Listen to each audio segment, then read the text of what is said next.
बड़ी खबर आपको हम बता दें, दक्षिण कश्मीर से आ रही है। दक्षिण कश्मीर में एक और आतंकी हमला। शोपियां के हरपोरा इलाके में पूर्व सरपंच को आतंकियों ने निशाना बनाया।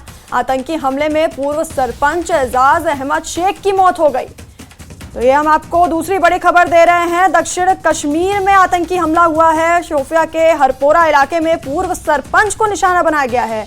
हमले में पूर्व सरपंच एजाज अहमद शेख की मौत हो गई। तो दक्षिण कश्मीर में भी आतंकी हमला सामने आया है, जहां पर आतंकियों ने हरपोरा इलाके में पूर्व सरपंच को निशाना बनाया और इस हमले में पूर्व सरपंच की मौत हो गई।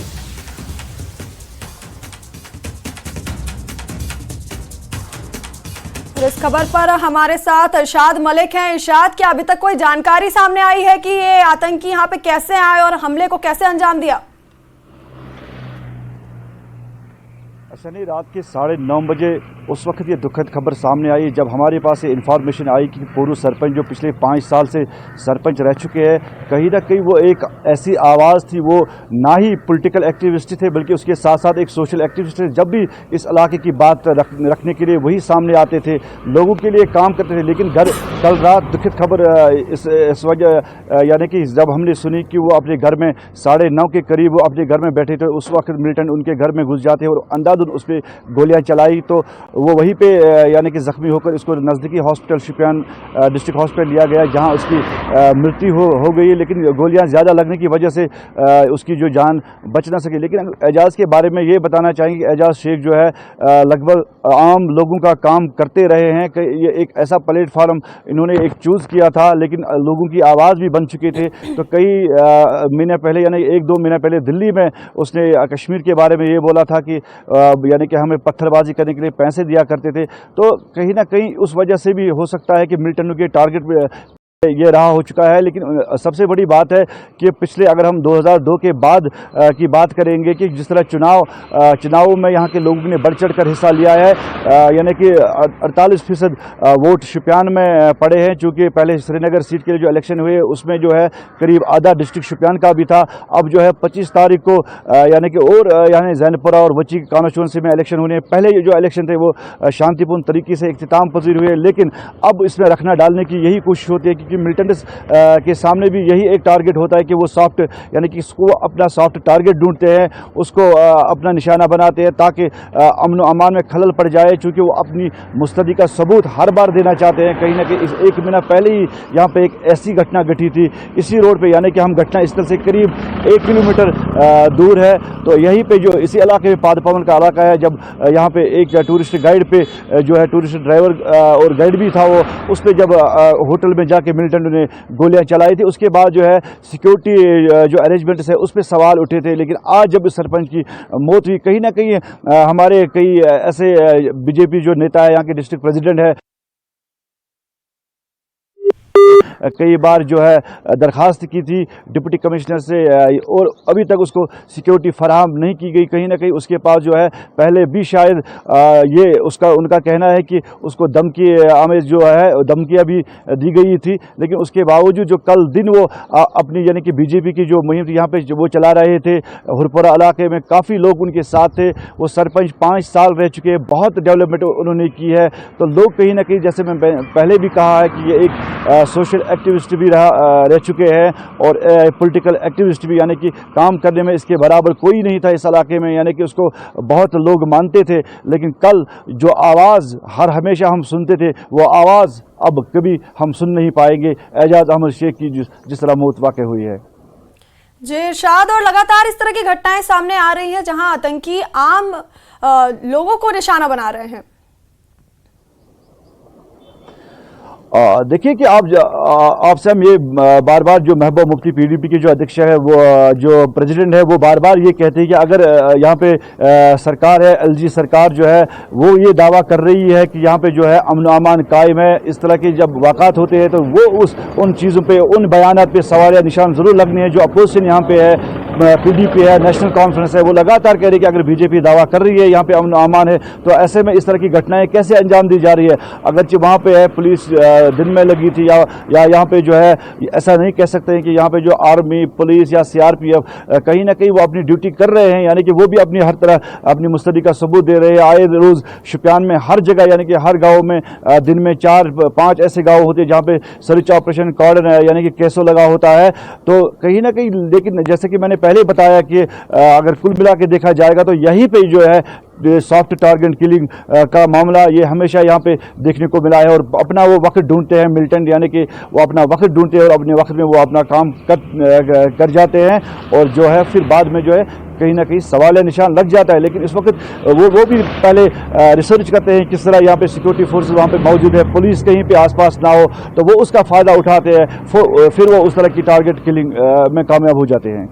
जी इरशाद, आपका बहुत बहुत शुक्रिया जानकारी हमें देने के लिए, और अपनी नज़र इस खबर पर बना के रखिए। और वक्त हो गया एक छोटे से ब्रेक का, बने रहिए हमारे साथ।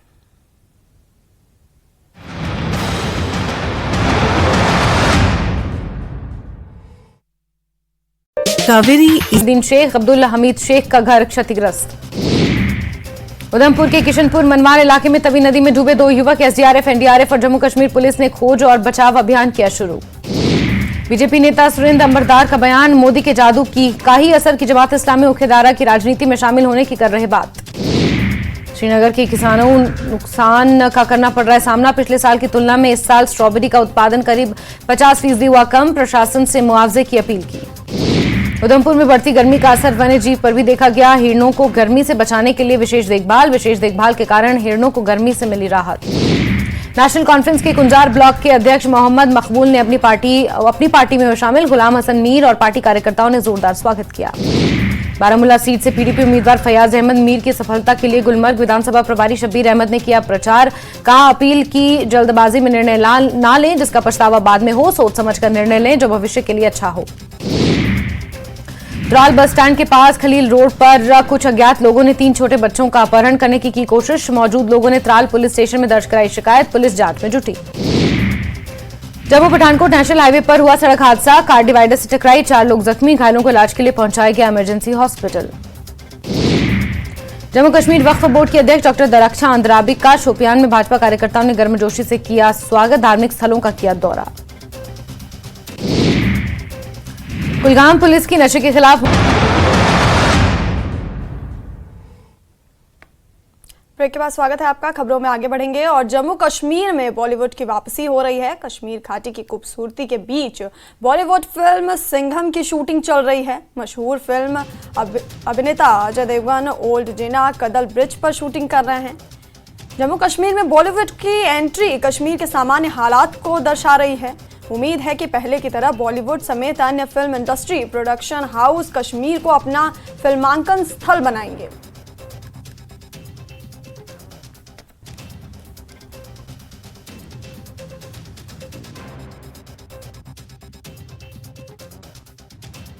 पिछले 2 साल की अगर हम बात करें तो 300 से ज्यादा फिल्म्स यहाँ शूट हो चुकी हैं कश्मीर में। इस वक्त अपने विजय जहांगीर से कहूँगा पैन करके आपको दिखाएं।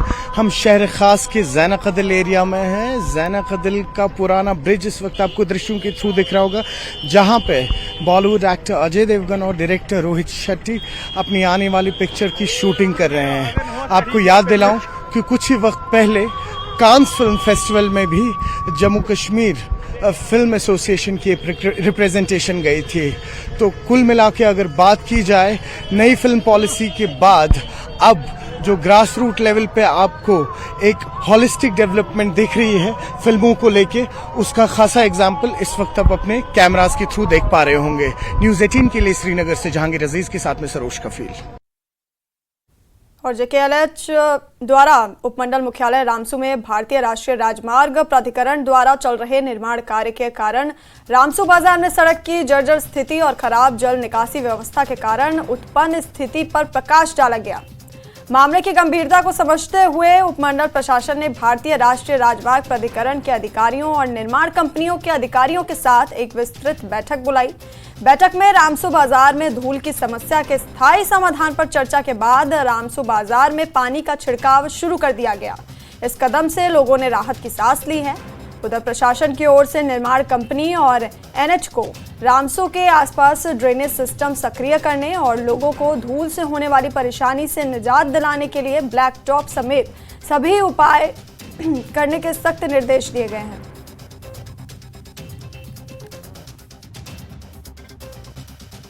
रिटर्न में लिख के लिया तो एचएम साहब भी थे, सिद्धर साहब भी थे और अंकित भी थे, शायद एनएचए के थे वो, और सिग्नल वालों का भी एक बंदा था। उन्होंने बोला ब्लैक टॉप का तो नहीं है उम्मीद, लेकिन हम ये क्या नाम है ड्रेन वगैरह निकाल के दे देंगे। सिद्धर साहब ने बोला ड्रेन निकाल के दे दो और जो पानी का मसला है वो क्लियर करो और 5-6 दिन के अंदर हम मसले को हल करेंगे। तो ये एनएच के थ्रू ही सारा जो प्रोजेक्ट चल रहा है, तो जो इसमें उनकी कंसेशनरी कंपनी सीपीपीएल है, सीगल इंडिया लिमिटेड जहाँ पे काम कर रहे हैं, तो उनके लेवल पे ही ये सारा कुछ होना है। लेकिन थ्रू एनएचए को हमने स्ट्रिक्टली ये बता दिया है कि ये चीज़ें आपने करवानी है, तो उनकी तरफ से मौके पे उनको हिदायत दे दी गई कि ये चीज़ें होनी चाहिए और ये किसी शर्त पे आप मतलब इनको इग्नोर नहीं करोगे। मीटिंग थी तो हमने बुलाई थी, तो इसमें एक अच्छी तरह से हमारी चर्चा हुई। जो भी सोल्यूशन हमें चाहिए था, परमानेंट टेम्परेरी जो भी चीज़ें थी, वो हमने विस्तार से बात की। तो इस बात पे ये सारे पार्टीज आमादा हो गई कि भाई जो अभी फ़िलहाल जो अभी हमें चाहिए इसका सोल्यूशन, वो आप immediately with in weeks time आप करेंगे। जैसे पानी वो छिड़काव करते हैं, उसको हमने बोला इसको कंटिन्यू रखो, कोई मना करता है उसके बावजूद भी आप कंटिन्यू रखो। और उसके साथ ही जैसे ये मिट्टी जो बारिश होती है वो सड़क पे आती है, तो उसके लिए प्रॉपर ड्रेन होनी चाहिए। ड्रेन बनी है ऑलरेडी, लेकिन उसकी सफाई करवानी है, वो सारी उनको हिदायत दे दी है, वो भी इमीडिएटली उसका कर दें। और दरबशाला जिले के किश्तवाड़ हाई स्कूल कैथल